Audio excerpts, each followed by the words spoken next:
दिमाग में अनगिनत ख्याल घूमते रहते हैं। कुछ दिमाग खुश होते हैं, कुछ संतुष्ट, कुछ नाराज, तो कुछ गुस्से।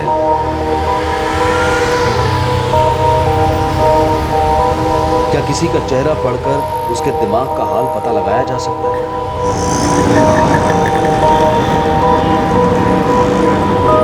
किसी के इरादे क्या हैं, वो अगले पल में क्या करने वाला है, क्या ये कोई आसानी से पहचान सकता है? कोई क्या देख रहा है, क्या समझ रहा है, क्या होगी उसकी प्रतिक्रिया, ये कभी जाना जा सकता है?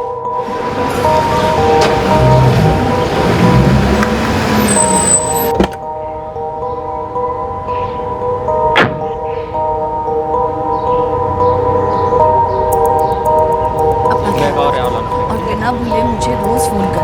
ओके अच्छा भाई चलो अब जल्दी करो वरना ट्रैफिक बढ़ जाएगी फिर लेट हो जाएंगे। ठीक है आ जाओ आ जाओ। बाय माँ।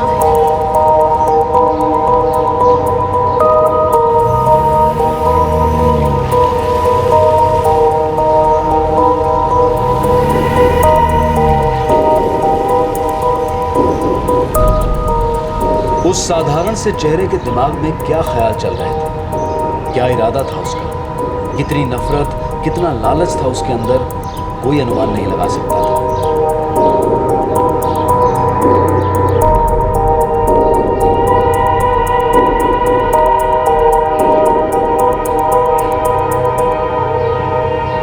ना ही बिल्डिंग का सिक्योरिटी गार्ड अनुमान लगा पाया जब वो बिल्डिंग के अंदर आए।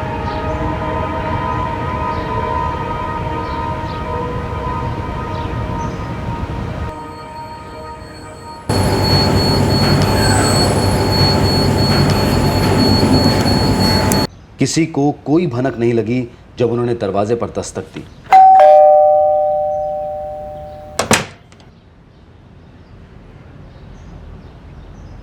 दीपा राठी तो बिल्कुल ही अनजान थी। बिना किसी डर के उसने उनके लिए दरवाजा खोला। जुर्म करने के बाद कौन मुजरिम पकड़ा जाना चाहेगा अधिकारी? बहुत दूर भागने की कोशिश करेंगे। देखते हैं कितने दूर भागते हैं। लाखों लोगों के बीच कहां छुपे, कैसे छुपे? हम भी उनका साया बनकर उन्हें उनकी असली जगह पहुंचाएंगे, सलाखों के पीछे। 12 जुलाई 2012 की शाम को जुर्म डिटेक्ट हुआ जब अरुण राठी अपने घर लौटे। क्या था यह जुर्म? वो लोग आराम से चलते हुए घर में आए थे और आराम से निकल गए। पता नहीं चल रहा था कि वो लोग क्यों आए थे और आसानी से निकल कैसे गए।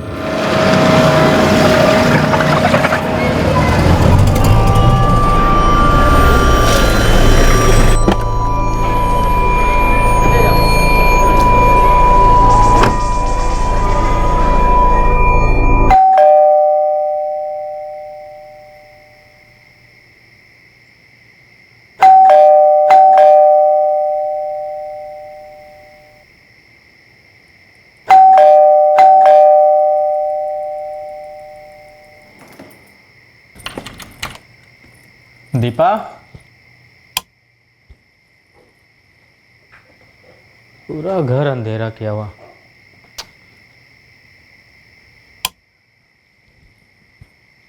दीपा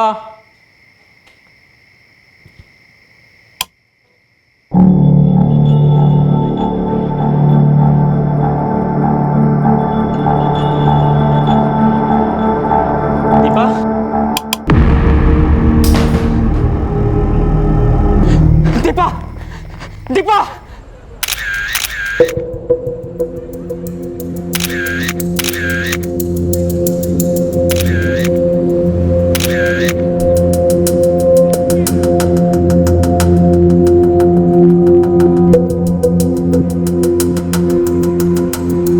मेरी दोनों बेटियां अमेरिका गई हैं। मैं भी नहीं था घर पे। अरुण जी बता सकेंगे जब आप अंदर आए क्या देखा? सब कुछ हो जाने के बाद पहुंचा मैं। सब खत्म हो गया। कहाँ से आ रहे थे आप? मेरा ज्वेलरी का शोरूम है पास में ही। हर रोज की तरह आज भी आया। किसी ने दरवाजा नहीं खोला तो अपनी चाबी लगा के खोला और अंधेरा था चारों तरफ। मैं आवाज लगाते हुए अंदर बेडरूम में गया सर, घर पूरी तरह से तहस-नहस कर दिया गया। अरुण राठी का ज्वेलरी का शोरूम, घर में काफी ज्वेलरी रखी होगी। अब क्या क्या गया है ये तो हमें अरुण राठी ही बता पाएंगे। सर, कोई फोर्स्ड एंट्री नहीं है। कहीं भी कोई ऐसा निशान नहीं मिला जो ये साबित करे कि खूनी जबरदस्ती घर में घुसे थे। दीपा राठी की लाश हमें बेडरूम में मिली। लगता है उनका कत्ल भी बेडरूम में ही हुआ। दीपा राठी ने खुद दरवाजा खोला, वो दाखिल हुआ या फिर हुए, और फिर बेडरूम में उन्होंने दीपा राठी का कत्ल कर दिया।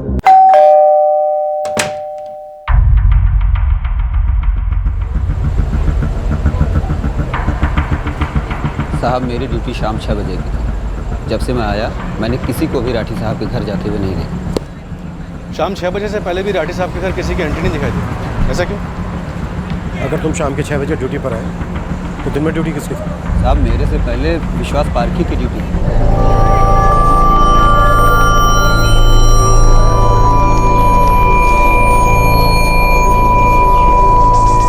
इस विश्वास पार्की का नंबर। सर, एक फ्लैट में कारपेंटरी का काम चल रहा है। किसी मुकेश मिश्रा का फ्लैट। बुलाओ मुकेश मिश्रा।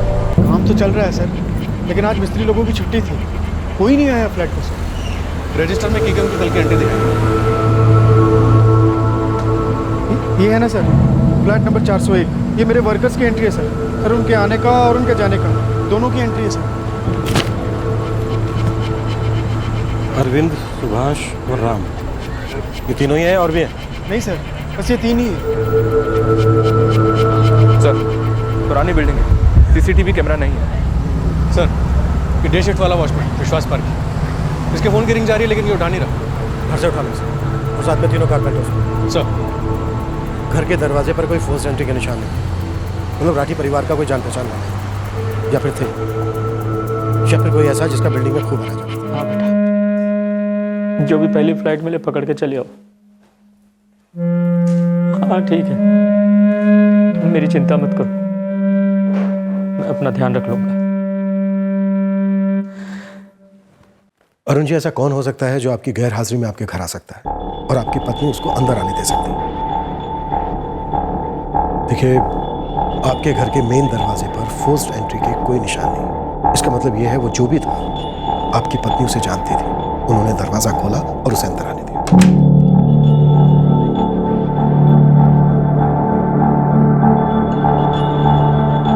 सर, दीपा जी का मोबाइल स्विच ऑफ है और घर पे भी नहीं मिल रहा।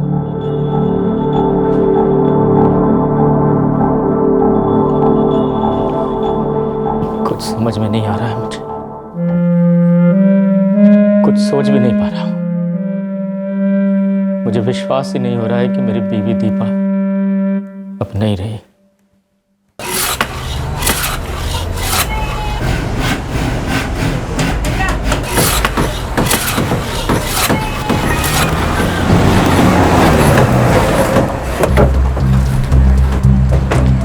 लोकेश वर्मा जी क्राइम ब्रांच।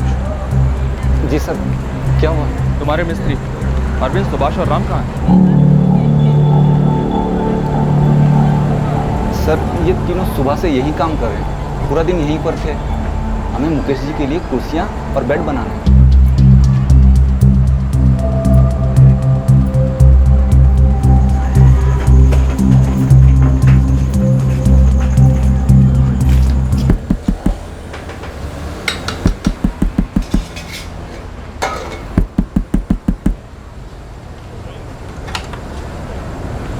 विश्वास पार्की। हाँ, मैं ही हूँ। Crime branch. फोन क्यों नहीं उठा रहे बे?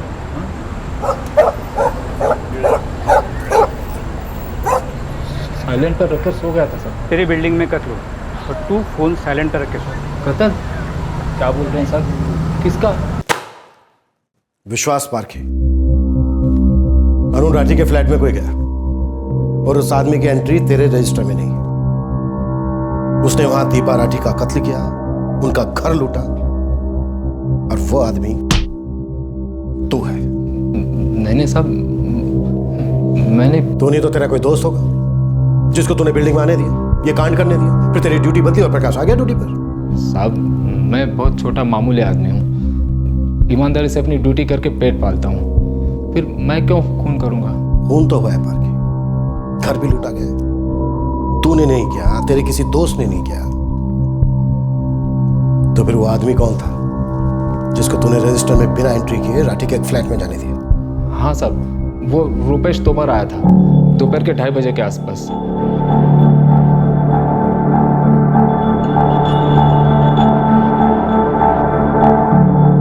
रुपेश तोमर राठी साहब के घर पे बावर्ची का काम करता था, तकरीबन 1.5 साल पहले। और तूने उसकी एंट्री करना जरूरी नहीं समझा? साहब वो पहले वहाँ काम करता था, जाना पहचाना था, मैंने भी जाने दिया ऐसे ही। और वो वहां से वापस भी चला गया? हाँ साहब।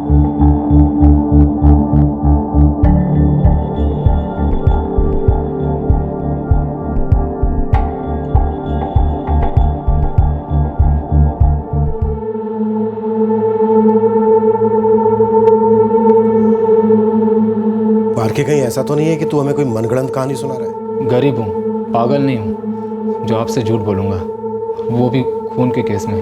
तूने रोका नहीं तभी तो कत्ल हुआ है पारखी। आराम से उन्हें अंदर जाने दिया, आराम से उन्हें बाहर निकलने दिया। अरे रोकना तो दूर, तूने उनकी एंट्री भी नहीं की। मुझे लगा दीपा मैडम ने बुलाया होगा किसी काम से, पहले काम जो करता था वो वहाँ पर। फिर भी तुझे एंट्री तो करनी चाहिए थी पारखी। अगर तूने एंट्री नहीं की तो कम से कम एक बार दीपा जी को बता तो देता, उनसे पूछ तो लेता। गलती तो हो गई मुझसे, लेकिन मैंने सपने में भी नहीं सोचा था कि रुपेश ऐसा कुछ कर देगा। कसम से साहब, मुझे इस बारे में बिल्कुल पता नहीं था।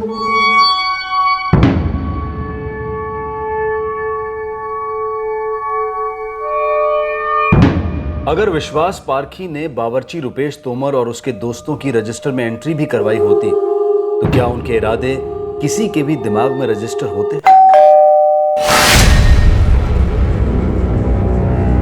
जब दीपा राठी ने दरवाजा खोला तब वो भी रुपेश के इरादे समझ नहीं पाई। हम ये नहीं कह रहे कि जुर्म रोका जा सकता था, पर अगर सोचा जाए तो क्या उन लोगों को राठी परिवार के फ्लैट में जाने से रोका जा सकता था? क्या ऐसा हो सकता था कि उनके लिए दरवाजा ही ना खोला जाता?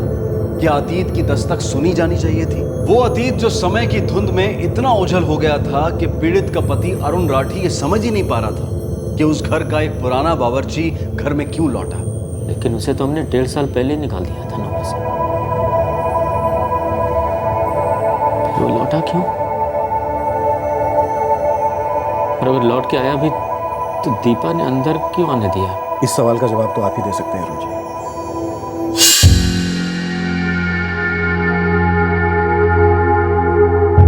कुल मिलाकर आपके घर से 3 करोड़ के जेवर, 6 लाख रुपए कैश और 5 कीमती घड़ियां चुराई गई। रुपेश तोमर के साथ 2 लोग और थे। रुपेश आपके घर के चप्पे चप्पे से वाकिफ था। आपकी पत्नी घर पर अकेली थी, आपकी दोनों बेटियां भी बाहर थी। रुपेश ने हाल ही में कभी आपसे कांटेक्ट किया था? कभी नहीं किया। जब तक हमारे यहाँ काम कर रहा था हमेशा चिढ़ा रहता था, छोटी छोटी बात पे गुस्सा हो जाता था। कितने साल काम किया रुपेश ने आपके घर? मुश्किल से 8-1 महीने काम किया होगा। फिर मुझे ही लगा कि नहीं, बस बहुत हो गया। देखो रुपेश, अगर तुमको नहीं जम रहा है तो छोड़ के चले जाओ। पहले मेरा हिसाब कर दो, उसके बाद 1 सेकंड भी नहीं रुकूंगा यहाँ। किस बात का हिसाब? तुमने कितनी बार हमसे पैसे एडवांस लिए हैं? वो पैसे हमने कभी वापस मांगे? तुम अपने आप से हिसाब करके बताओगे? एडवांस की बात ही ना करो आप। क्यों ना करे? एडवांस पैसा नहीं होता क्या? हफ्ते में 2 दिन पार्टी, हर दूसरे दिन मेहमान, इतने लोगों का खाना बनाया, उसके कभी पैसे मांगे मैंने आपसे? महीने में कितनी बार जब हम घर पे नहीं होते तुम्हें किसी का खाना नहीं बनाना पड़ता, तब हमने तुम्हारे पैसे काटे क्या? मैडम जी ये कोई बात नहीं हुई, महीने का पूरा पगार लेकर ही जाऊंगा। ए रुपेश, बहुत हो गया तुम्हारा। हाँ, अभी कभी निकलो यहाँ से, नहीं तो सिक्योरिटी बुलाना पड़ेगा। चल जाओ जाओ। बदला? लेकिन 1.5 साल बाद कोई बदला लेने क्यों आएगा इंस्पेक्टर साहब? वो भी इस तरह। दीपा को मार के क्या मिला उसे? क्यों किया उसने ऐसा? रुपेश का कांटेक्ट नंबर है आपके पास? दीपा ही फोन करती थी उससे। मैं चेक करता हूँ, शायद मेरे पास हो। नहीं है। और दीपा जी का फोन गायब है। ये आया कहाँ से था आपके पास? मेरा एक दोस्त है हरीश, उसी ने भेजा था। हरीश का नंबर है मेरे पास। रुपेश की एक फोटो भी चाहिए। रुपेश की फोटो? जी। तो कभी ली नहीं। हरीश का नंबर? हाँ ये है। और अब शुरू हो गई इन 3 युवकों की खोज जो कि सस्पेक्टेड किलर्स थे। एक था रुपेश तोमर, जो 1.5 साल पहले राठी फैमिली की नौकरी से निकाला गया था, और साथ में थे उसके 2 साथीदार जिनके बारे में अभी कोई जानकारी नहीं थी। हर खेल की एक टाइम लिमिट होती है, कुछ नियम होते हैं, लेकिन इस केस में पुलिस और कातिलों के बीच चला ये चूहे बिल्ली का खेल मानो खत्म होने का नाम ही नहीं ले रहा था। हाँ जी, मैंने ही अरुण को रुपेश तोमर का नंबर दिया था। क्या? अरुण ने मुझसे कहा था कि उसे एक अच्छे कुक की तलाश थी। आप करते क्या है ऋषि? मैं स्टॉक मार्केट में ब्रोकर हूँ। रुपेश का नंबर आपके पास कहाँ से है? मेरे घर पर एक मोंटू चौहान नाम का कुक काम किया करता था, जो 2009 में काम छोड़कर चला गया था। फिर एक दिन अचानक मोंटू मुझे हमारी सोसाइटी में मिल गया। अरे मोंटू, इधर आ। अरे नमस्ते साहब। नमस्ते। तो अभी भी यही है? इस बिल्डिंग से तो अपना नाता जुड़ा है। फिलहाल मेहता साहब के यहाँ काम करता हूँ। अच्छा, मेरे एक दोस्त को भी महाराज की ज़रूरत है, तू उधर जाएगा? नहीं साहब, मैं मेहता साहब की नौकरी नहीं छोड़ सकता, लेकिन मेरा एक दोस्त है रुपेश, वो बहुत अच्छा खाना बनाता है और फिलहाल नौकरी भी ढूंढ रहा है सर। मेरा दोस्त विक्रोली में रहता है, वो उधर जाएगा क्या? हम लोग राजस्थान का गाँव छोड़कर यहाँ काम करने के लिए आए। अब यहाँ आकर क्या विक्रोली और क्या अंधेरी, एक ही तो बात है। मुझे उसका नंबर देना। एक मिनट। ये रुपेश तोमर का नंबर, ये अभी ऑन होगा कि नहीं ये मुझे नहीं पता। मोंटू चौहान का नंबर भी दीजिएगा, क्योंकि अगर ये रुपेश का नंबर है भी तो इस वक्त बंद होगा। ये मोंटू चौहान का number.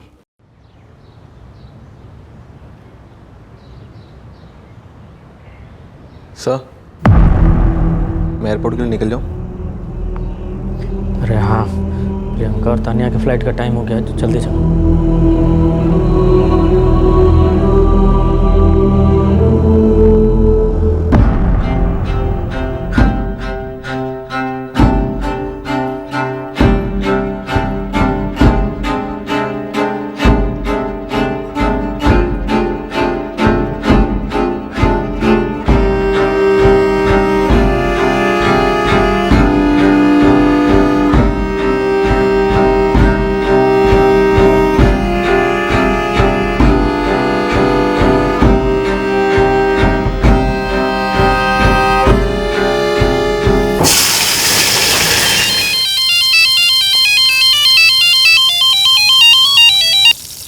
Hello, Montu Chauhan.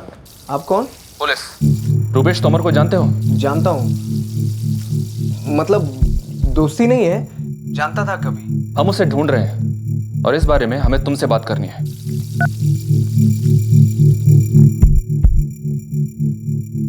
Hello, PSA अधिकारी बोल रहा हूँ, क्राइम ब्रांच से। एक नंबर की लोकेशन डिटेल्स चाहिए थी। 4445678876। रुपेश तोमर का नंबर है, मर्डर केस है, एकदम अर्जेंट। सर, घर के एल्बम चेक की मैंने, उसमें एक फोटो में है रुपेश।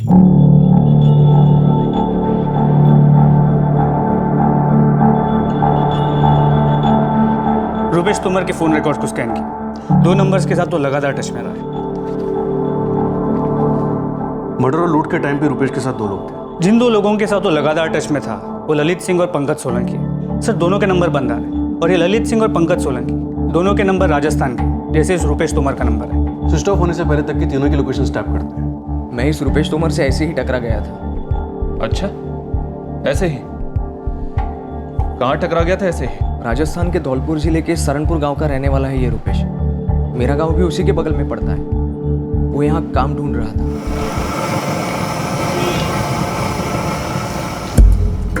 मेरा काम तो यहाँ मलाड में है, एक घर में। मेरे लिए भी बात करना है यार, कहीं बड़ी तंगी चल रही है। तेरा मोबाइल नंबर दे, और सुन, फिक्र मत कर। यहाँ बम्बई में सांस लेने के लिए हवा मिले ना मिले, नौकरी मिल जाती है। इस समय कहाँ है वो? मुझे कैसे मालूम होगा साहब कि इस वक्त वो कहाँ है? उस एक दिन के बाद मैं इतने सालों में उससे कभी नहीं मिला। पक्का? मैं सच कहता हूँ, रुपेश तोमर के बारे में मुझे ज़्यादा कुछ नहीं मालूम। मुझे तो लगा भी नहीं था कि वो ऐसा निकलेगा। शक्ल से तो काफ़ी भला लगता था साहब, लेकिन शक्ल अकल पे चढ़ा हुआ एक मुखौटा होती है जो हम सब पहनते हैं। यही है रुपेश। और ये कौन है अरुण जी? इसको नहीं जानता। आपके घर पे नौकर है अरुण जी, और आप इसे नहीं जानते? नहीं, वो क्या होता, जब ज़्यादा गेस्ट आते हैं कभी, तो रुपेश किसी को बाहर से ले आता है उस दिन के लिए। मुझे लगता है शायद उसी में से कोई होगा ये, उसका हेल्पर। साहब, यही रुपेश तोमर है, और उस दिन जो उसके साथ 2 आदमी थे उनमें से एक ये था साहब, नाम नहीं मालूम। पार्की ध्यान से अच्छे से देख, रुपेश के साथ जो 2 लोग थे उनमें से एक यही था। साहब यही वो दूसरा आदमी है।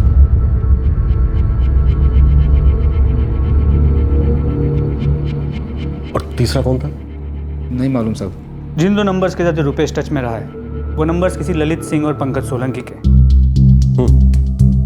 हमारे 3 सस्पेक्ट्स हैं। ये रुपेश तोमर जिसे हम जानते हैं, और ये जिसे हम शक्ल से पहचानते हैं। ये ललित या पंकज हो सकता है, और वो जो दूसरा नंबर है वो हमारे तीसरे सस्पेक्ट का हो सकता है। और ये जो है ये भी अरुण राठी के घर से अच्छी तरह से वाकिफ था। ये बात अलग है कि अरुण राठी नहीं जानते कि ये कौन है। सर ये है रुपेश तोमर, ललित सिंह और पंकज सोलंकी के फ़ोन रिकॉर्ड्स।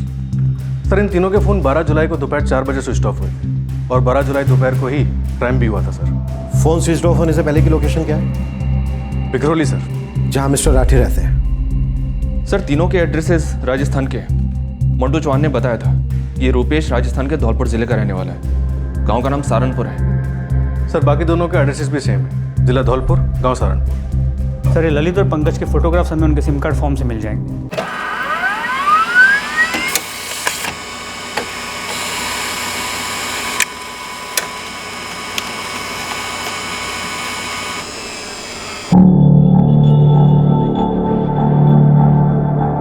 हाँ साहब, रुपेश के साथ यही दोनों थे, और ये उस दूसरे वाले फोटो में भी था जो आपने दिखाया था।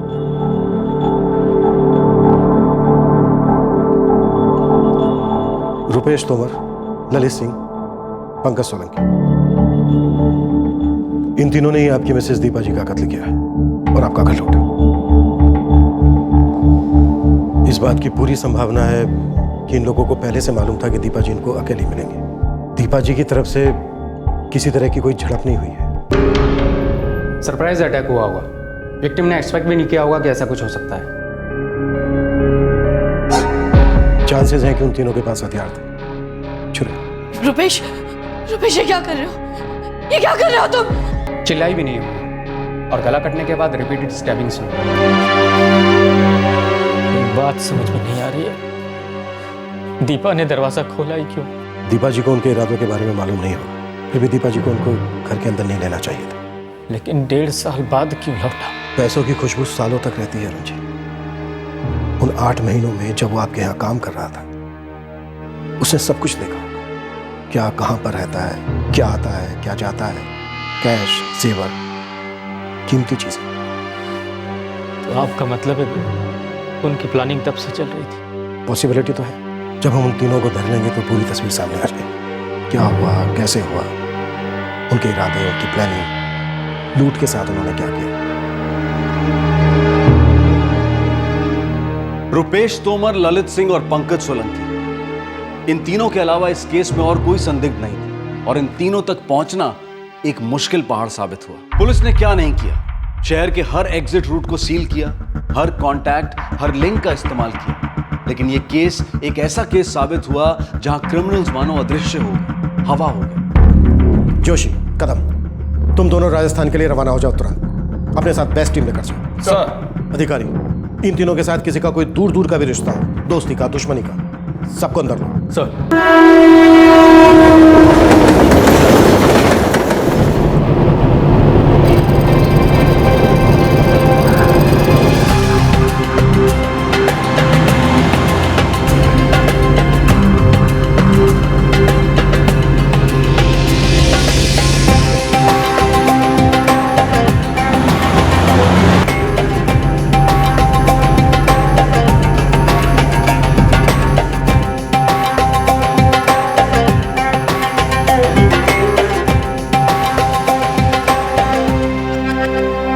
रंजीत पटेल? जी नहीं, मैं ऋषि बोल रहा हूँ। तो फिर रंजीत पटेल कौन है? वो मेरे सेठ जी हैं। जी मैं यहीं मुंबई सेंट्रल में ही रहता हूँ। मिस्टर पटेल, ललित सिंह नाम के आदमी के फ़ोन रिकॉर्ड्स में आपका नंबर मिला, कैसे जानते हैं उसे? जी वो सिम कार्ड तो मेरे ही नाम का है, मगर मैं उसे यूज़ नहीं करता हूँ। ये तो मैंने अपने बावर्ची ऋषि के लिए खरीदा था। साहब मैं जानता हूँ ललित सिंह को, वो भी मेरी तरह बावर्ची ही है। हम दोनों आसपास के गांव के हैं। इस वक्त कहाँ है ललित सिंह? हुकुम, 3 महीने हो गए हो, हमारे छोरे ललित के साथ हमारी कोई बात ना हुई। ललित यहाँ आखिरी बार कब आया था? उसे तो बहुत वक्त हो गई। साहब जी, ये हमारे बेटे पंकज की बिंदड़ी, हमारी तो छोड़ो, उसने कई दिनों से इससे भी बात नहीं करी। कितने दिनों से बात नहीं करी बेटा पंकज ने? 7 महीने से। नेहा जी आपका पति और ओम प्रकाश जी आपका बेटा पंकज सोलंकी कत्ल के केस में वांटेड है। देखिए ओम प्रकाश जी, आप लोग इस बात को बहुत अच्छी तरह से समझ लीजिए। पंकज हम पुलिस वालों को जितना भगाएगा हम उसे उतना तड़पाएंगे। और ये बात मैं आपसे भी कह रहा हूँ, हमसे कुछ भी मत छिपाइए, कुछ भी। हमारे छोरे ललित को हमारी कोई फिक्र ना है। उसकी माई जिए या मरे, उसको कोई लेना देना नहीं है। और अब आप बोल रहे हो कि उसने किसी का खून किया? खून के साथ साथ ढेर सारे पैसे और जेवर भी लूटे। क्या?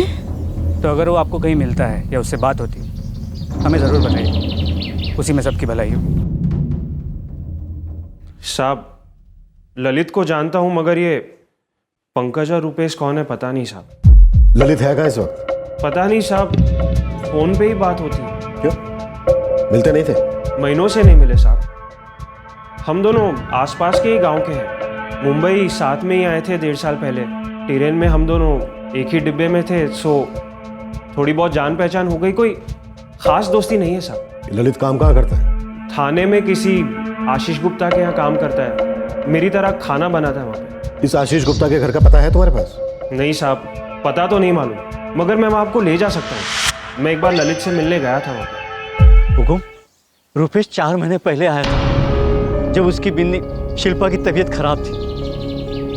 शिल्पा जी, आपके पति रुपेश ने मुंबई में एक अकेली औरत को जान से मार दिया और फिर उसका घर लूट लिया अपने 2 दोस्तों के साथ। हमारे से तो उन्होंने 4 महीने से बात तक नहीं की है फोन पे। हुकुम, मोरो रुपेश ऐसा नहीं है। लेकिन जिस औरत का उसने खून किया, पहले वो वही काम किया करता था। फिर तनख्वाह को लेकर वहाँ मालिकों से झगड़ा हुआ और उसे काम से निकाल दिया। ये करीब 1.5 साल पहले की बात है। उसके बाद वो कहाँ काम कर रहा था? हमारे को कुछ नहीं पता हुकुम। 1.5 साल में 3-4 बार गाँव आया। अब उसकी बिन्नी पेट से, इसलिए 4 महीने पहले चेहरा दिखाया। उसे देखे बिना ही हमने उसका असली चेहरा देख लिया। काफ़ी भयंकर। तो उस चेहरे को छुपाने की कोशिश ना करें। वैसे भी ज़िंदगी मुश्किल में है, उसे और बदतर ना करें।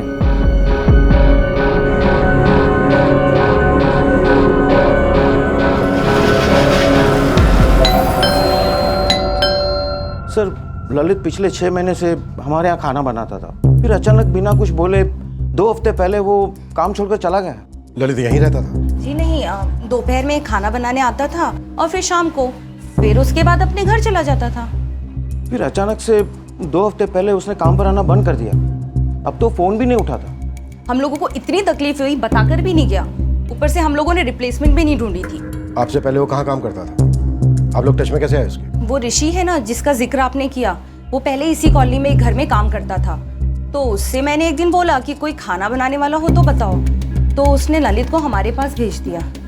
रूपेश तोमर, ललित सिंह और पंकज सोलंकी, इन तीनों के घर वालों से बात हो चुकी है। और इन तीनों ने अपनी फैमिलीज को कांटेक्ट ही नहीं किया होगा? जी हाँ सर, लेकिन हमने इन तीनों घरों को सर्विलेंस पर डाल दिया है। मैं और तरुण बारी बारी से नजर रख रहे हैं। खास करके रुपेश के घर पर नजर रखो। तरुण बता रहा था कि उसकी वाइफ 6 महीने की प्रेग्नेंट है। वो अपने घर कांटेक्ट करेगा ही करेगा। Yes sir. सर, शहर के ज्वेलर्स एसोसिएशन ने पूरी कोऑपरेशन का वादा किया है। मुंबई की हर शॉप को नोटिस भेज दिया गया है। ये गहने कहीं पे भी बिकने के लिए आएंगे, हमें तुरंत इत्तला मिल जाएगी। 6 लाख रुपए कैश भी है उनके हाथों। सर, याशी में 6 लाख उड़ा देंगे। जल्दी उनको ज्वेलरी बेचने की जरूरत पड़ेगी। फिर भी चिंता की बात है अधिकारी। 6 लाख रुपए बहुत होते। इतने पैसों के साथ वो कहीं भी कई दिनों तक, महीनों तक बाहर रह सकते हैं। अलग अलग जगहों पर जेवर बेच सकते हैं, दिल्ली, कलकत्ता, कहीं भी। एस्टिमेशन के हिसाब से 3 करोड़ के जेवर हैं उन लोगों के पास। मैं क्या कह रहा हूँ समझ रहे हो ना अधिकारी? समझ रहा हूँ सर। इन लोगों का फोन अभी भी स्विच ऑफ है, वरना ट्रेस कर लेते। कोई लीड भी नहीं मिल रही। लीड मिलेगी अधिकारी, जरूर मिलेगी। बस हमें खोदते रहना पड़ेगा। अपने सारे खबरी नेटवर्क को स्पेशल ड्यूटी पर लगा दो। सारी कुक सप्लाइंग एजेंसी को कांटेक्ट करो। बेशक उन्होंने अपने मोबाइल फोन स्विच ऑफ किए, लेकिन हमें 24 घंटे ऑन रहना है। अब हमारा बस एक ही मकसद है, दीपा राठी के कातिलों को उनकी सही जगह पर पहुंचाना।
मेरे जैसे खाना बनाता है घरों में। किसके यहाँ खाना बनाता है वो चेंबूर में अनिल देसाई जी हैं। पंकज वहीं खाना बनाता है और वहीं रहता भी है।